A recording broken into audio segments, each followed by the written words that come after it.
बिस्मिल्लाहिर्रहमानिर्रहीम। Dear students, अब हमारा टॉपिक है मैक्लेफर्टी रीअरेंजमेंट। समटाइम्स कुछ मॉलिक्यूल्स में रीअरेंजमेंट भी होती है, ठीक है। और इस रीअरेंजमेंट के रिजल्ट में हमारे पास कुछ साइक्लिक ट्रांजिशन स्टेट के थ्रू एक नई कंपाउंड बनती है और एलिमिनेशन भी होती है और फ्री रेडिकल, और उसके साथ साथ हमारे पास कैटाइन भी बनता है, ठीक है।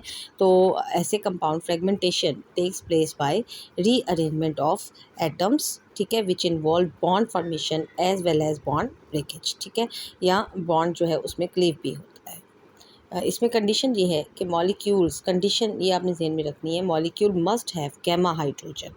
कहाँ पे गैमा हाइड्रोजन होने चाहिए? To an unsaturated system. Unsaturated system containing double और triple bond such as carbonyl group. जैसे कार्बोनाइल ग्रुप में यू ऑल नो डैट के डबल बॉन्ड मौजूद है, ठीक है। इस कार्बोनाइल ग्रुप के साथ हमारे पास मौजूद होना चाहिए alpha, beta and gamma. Gamma carbon पे जो हाइड्रोजन्स होती हैं वो गैमा हाइड्रोजन्स कहलाती हैं। तो वहाँ एक या दो हाइड्रोजन्स मौजूद हैं, यानी हमें एक हाइड्रोजन चाहिए, ठीक है। तो फिर क्या होता है कि हमारे पास जो है 6 मेंबर ट्रांजिशन स्टेट बनती है और उसके थ्रू हमारे पास एक क्लेवेज होता है। यहाँ पर हमारे पास जो कार्बोनाइल कंपाउंड ग्रुप है उसमें एक्स जो है वो वेरी कर सकता है।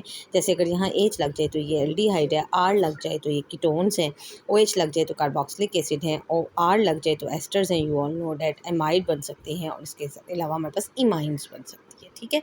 तो ऐसे कंपाउंड जिनमें अनसैचुरेटेड सिस्टम के गैमा कार्बन पर, अगर उसमें गैमा कार्बन मौजूद है तो उसके पास गैमा हाइड्रोजन्स भी होनी चाहिए, ठीक है। तो such compound can also undergo McLafferty rearrangement, जो कि साइंटिस्ट के नेम पर ही इसका नेम है, मैक्लेफर्टी रीअरेंजमेंट, ठीक है। मैक्लेफर्टी रीअरेंजमेंट के लिए हम ये एग्जांपल लेते हैं। सपोज करें वी आर हैविंग एल्डिहाइड या कोई भी कंपाउंड है जहाँ पे एक्स कुछ भी लगा हुआ है। आपके पास शर्त लाजमी ये थी कि अल्फ़ा, बीटा और गैमा, ये जो आपके पास गैमा हाइड्रोजन है, इसके पास गैमा कार्बन है, इसके पास गैमा हाइड्रोजन होनी चाहिए।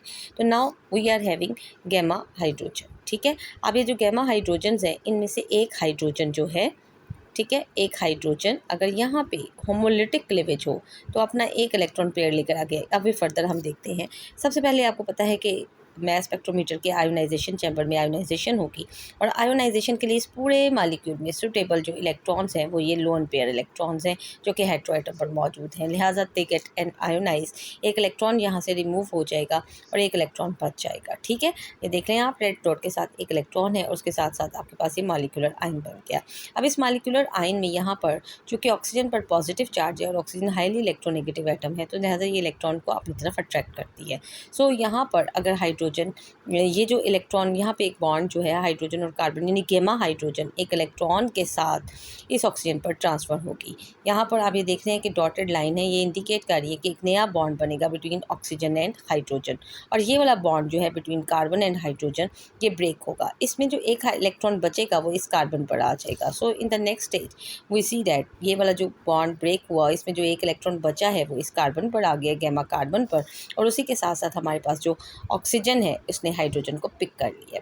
अब इस ऑक्सीजन पर भी पॉजिटिव चार्ज है क्योंकि ये इलेक्ट्रॉन और ये इलेक्ट्रॉन इन दोनों ने मिलकर तो एक बॉन्ड बना दिया, ठीक है। अब क्या होगा कि मैक्लेफर्टी रीअरेंजमेंट में यहाँ से हमारे पास 2 टाइप्स ऑफ रीअरेंजमेंट हो सकती है। पहली रीअरेंजमेंट ये है कि जो बॉन्ड है between beta and between alpha and beta carbon वो क्लीव कर जाए by homolytic cleavage. Homolytic cleavage से अगर ये क्लीव करता है तो ये जो इलेक्ट्रॉन है, ठीक है, और यहाँ से जो एक इलेक्ट्रॉन यहाँ पर आएगा तो यहाँ पर एक बॉन्ड बन जाएगा और यहाँ पे क्लीवेज हो जाएगा, तो ये वाला हिस्सा जो है अलग हो जाएगा in the form of R CH double bond CH2, ठीक है। ये इसका ये वाला जो पार्ट क्लीव हुआ है यहाँ से, ठीक है, ये सारे का सारा पार्ट जो है ये आपके पास ये आ जाएगा। अब यहाँ पे इस कार्बन के ऊपर क्या आ जाएगा? एक फ्री रेडिकल आ जाएगा ये वाला, ठीक है। और बाकी अगर पार्ट देखें तो अभी इसको हम ऐसे ही रहने देते हैं। अब वो वाला कार्बन जिसके ऊपर एक फ्री रेडिकल आया था, अगर ऑक्सीजन और कार्बन के दरमियान ये डबल बॉन्ड जो है, ठीक है, ये एक अपना होमोलिटिक क्लीवेज करे और इलेक्ट्रॉन पेयर यहाँ दे तो एक यहाँ पर बॉन्ड बन जाएगा बिटवीन CH2 एंड C, ठीक है। और CH2 और C में अगर बॉन्ड बन जाता है तो ये पॉजिटिव चार्ज जो है इस इलेक्ट्रॉन से सेटिस्फाई होने की कोशिश करेगा, ठीक है। लेकिन आपको पता है कि ऑक्सीजन के 6 इलेक्ट्रॉन होते हैं, यहाँ पे 2 और सिर्फ 4 इलेक्ट्रॉन मौजूद हैं और 5वां ये इलेक्ट्रॉन है, तो हम इसको एक इलेक्ट्रॉन देकर इसके चार्ज को सेटिस्फाई करने की कोशिश कर रहे हैं, ठीक है। अब यहाँ पर क्या होगा, जब हम एक इलेक्ट्रॉन यहाँ पर देंगे तो ये डबल बॉन्ड बन जाएगा बिटवीन कार्बन ठीक है, CH2 एंड C के दरमियान। और यहाँ पर ये जो ऑक्सीजन है इसके ऊपर स्टिल अभी भी हमारे पास एक पॉजिटिव चार्ज बचा रहेगा, क्योंकि ऑक्सीजन ने अभी सिर्फ अपने इलेक्ट्रॉन जो है उसको कंप्लीट करना है। तो यहाँ पे हाइड्रोजन, ठीक है, और ये OH, तो ये जो OH के साथ आपके पास ये जो स्पीशी बनी है, ये आपके पास एक रेडिकल कैटाइन बन गया है। ठीक है, तो हमारे पास एक न्यूट्रल मालिक्यूल और एक रेडिकल कैटाइन बनता है इन केस। और यहाँ पे ये जो इनोल, इनोल आपको पता है इन डबल बॉन्ड के लिए और ओल अल्कोहल के लिए, तो चार्ज इनोल रेडिकल कैटाइन आपके पास बन गया है।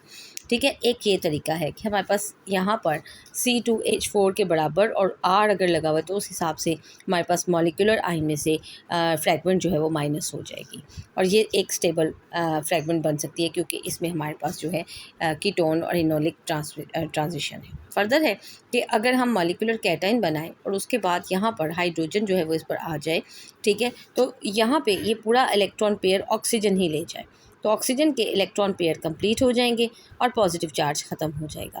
लेकिन ऐसी सूरत में क्या होगा, बॉन्ड जो है वो क्लीव करेगा। ठीक है, अगर बॉन्ड क्लीव करता है between beta alpha and beta carbon, ठीक है, और हेट्रोलिटिक अगर क्लेवेज हो, ठीक है, कौन सी क्लेवेज, यहाँ पे पॉजिटिव चार्ज क्यों आया, क्योंकि इलेक्ट्रॉन पेयर यहाँ शिफ्ट हुआ, जिसकी वजह से यहाँ पर हमारे पास क्या बन जाएगा, पॉजिटिव चार्ज आ जाएगा। ठीक है, और यहाँ पे एक सिंगल बॉन्ड रह जाएगा। ओके, अब पॉजिटिव चार्ज है कार्बन पे, ऑक्सीजन चूँकि दोनों तरफ सिंगल बॉन्ड बना रही है और इसकी प्रॉपर्टी है कि डबल बॉन्ड ही बनाती है। बहरहाल यहाँ पे हमारे पास बीटा और अल्फ़ा और बीटा कार्बन के दरमियान क्या होगा, क्लेवेज होगा, और as a result of that cleavage, ठीक है, एक इलेक्ट्रॉन पेयर जो है, ठीक, वो क्या होगा, इलेक्ट्रॉन पेयर में से एक इलेक्ट्रॉन जो है वो क्या ले जाएगा, आपके पास CH2 है यहाँ पे, ठीक है, और फर्दर जो है यहाँ पे आपके पास जो है एक बॉन्ड बन जाएगा between these two carbon atoms. ठीक है, अब जब इन दो कार्बन एटम्स के दरमियान एक बॉन्ड बनेगा, वो कैसे बन सकता है, अगर हेट्रोलिटिक क्लेवेज हो जाए। हेट्रोलिटिक क्लेवेज में ये दोनों इलेक्ट्रॉन यहाँ आ जाएंगे, और एज अ रिजल्ट ये कार्बन पर फिर कौन सा चार्ज आ जाएगा, पॉजिटिव चार्ज आ जाएगा, और इस कार्बन पर यहाँ पर पहले से ही एक रेडिकल मौजूद है, जिसकी वजह से ये एक बन गया रेडिकल कैटाइन। ठीक है, और दूसरी तरफ आपके पास जो स्पीशी बनी वो एक न्यूट्रल मॉलिक्यूल बन गया। ठीक है, तो ये भी हमारे पास जो है न्यूट्रल मॉलिक्यूल बनने की एक मैक्लाफर्टी रीअरेंजमेंट के दो तरह से तरीके हो गए। यानी अगर अल्फ़ा बीटा कार्बन के दरमियान होमोलिटिक क्लेवेज हो तो हमारे पास जो ऑक्सीजन या हेट्रोएटम कंटेनिंग कंपाउंड होगा, पार्ट होगा, वो कैटाइन की फॉर्म में आएगा। लेकिन अगर अल्फ़ा बीटा के दरमियान होमोलिटिक क्लेवेज हेट्रोलिटिक क्लेवेज होगा तो फिर हमारे पास जो है एक न्यूट्रल हेट्रोएटम कंटेनिंग स्पीशी और उसके साथ साथ एक अल्कीन और रेडिकल कैटाइन बनेगा। ठीक है, अब यही जो मैक्लाफर्टी रीअरेंजमेंट है सैचुरेटेड कंपाउंड्स में भी हो सकती है कंटेनिंग हेट्रोएटम्स, फॉर एग्जांपल अल्कोहल्स। ये आपके पास अल्कोहल एक है, इस अल्कोहल में ऑक्सीजन ही एक्सपोज होगा, तो लिहाजा ऑक्सीजन जो है इसमें क्या बन जाएगा, रेडिकल कैटाइन बन जाएगा। तो ये ऑक्सीजन जो है इसके ऊपर हमारे पास यहाँ पर फर्स्ट स्टेप में इलेक्ट्रॉनिक इम्पैक्ट के रिजल्ट में ये रेडिकल कैटाइन बन गया। अब इस रेडिकल कैटाइन पे चूँकि इस मालिक्यूल में हमारे पास alpha beta and gamma carbon मौजूद है, तो ये गैमा कार्बन के साथ एक हाइड्रोजन भी मौजूद है। ये हाइड्रोजन इस ऑक्सीजन पर शिफ्ट होगी और as a result we will get such type of compound. अब आपको पता है कि इस तरह अगर ऑक्सीजन बन जाए तो ऑक्सीजन जनरली प्रेफर करती है कि वाटर लॉस हो जाए। वाटर उसी सूरत में लॉस होगा जब ऑक्सीजन अपने इलेक्ट्रॉन पेयर ले ले। ऑक्सीजन अपने इलेक्ट्रॉन पेयर किस तरह कंप्लीट कर सकती है, अगर यहाँ पर हेट्रोलिटिक क्लीवेज हो। अगर हेट्रोलिटिक क्लीवेज होता है तो ये वाला पार्ट जो है it will get positive charge. ठीक है, और यहाँ पे ऑलरेडी कार्बन है तो ये हमारे पास ये स्पीशी बनेगी along with the removal of water. यहाँ पे हमारे पास जो नेक्स्ट कंपाउंड बनेगी या जो कंपाउंड बना है उसमें हम देख सकते हैं कि हमारे पास जो कंपाउंड बनेगा वो उसका जो मॉलिक्यूलर वेट होगा या उसकी जो पीक होगी वो 18 के मॉलिक्यूलर आयन में से 18 के डिफरेंस पर होगी। 18 के डिफरेंस में आपको पता है कि वाटर का मॉलिक्यूलर फार्मूला 18 है, तो हमारे पास जो अल्कोहल है उसमें से 18 जो है वो माइनस हो जाएगा due to removal of water and we will get a radical cation, जिसे मैस स्पेक्ट्रम जो है मैस स्पेक्ट्रोमीटर जो है उसे एनालाइज कर लेगा। This is all about McLafferty rearrangements.